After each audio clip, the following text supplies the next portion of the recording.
Imagine surviving a grizzly bear attack, only to be betrayed by your own companions and left for dead in the unforgiving wilderness. This isn't some Hollywood script. This is the true story of Hugh Glass, a man whose will to survive would become an American frontier legend. The year was 1823, and Glass was part of a fur trapping expedition in present-day South Dakota. One fateful morning, while scouting ahead of his group, he stumbled upon a grizzly bear with her cubs. Before he could react, the massive creature charged. The attack was brutal. Glass's body was torn apart, his scalp nearly ripped off and his throat slashed. His screams brought his companions running, who managed to kill the bear, but Glass was barely clinging to life. Looking at his mangled body, his fellow trappers were certain he wouldn't survive the night.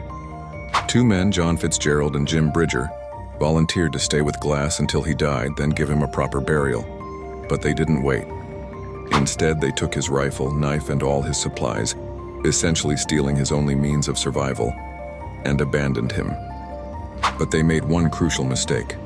They left him with something far more powerful than any weapon, an burning desire for revenge. With a broken leg, deep wounds, and no supplies, Glass did the unthinkable. He set his own broken leg and began crawling toward the nearest settlement, Fort Kiowa, over 200 miles away.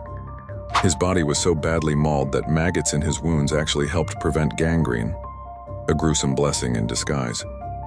For 6 agonizing weeks, Glass dragged himself through the wilderness. He survived on wild berries and roots, whatever he could scavenge. In one instance, he came across wolves feeding on a bison carcass. Despite his weakened state, he managed to scare them away and feast on the remains, raw meat that helped sustain his incredible journey. Mile after excruciating mile, Glass refused to die. He used the stars to navigate, crawled when he couldn't walk, and even built a raft to float down the Cheyenne River.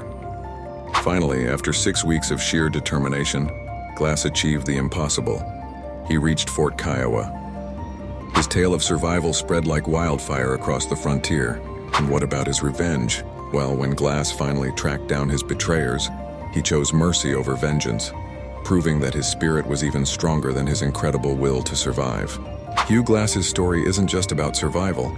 It's about the extraordinary heights of human endurance, and how the desire for justice can drive a person beyond what seems humanly possible. In the end, Glass didn't just survive. He became a legend that would inspire generations to come.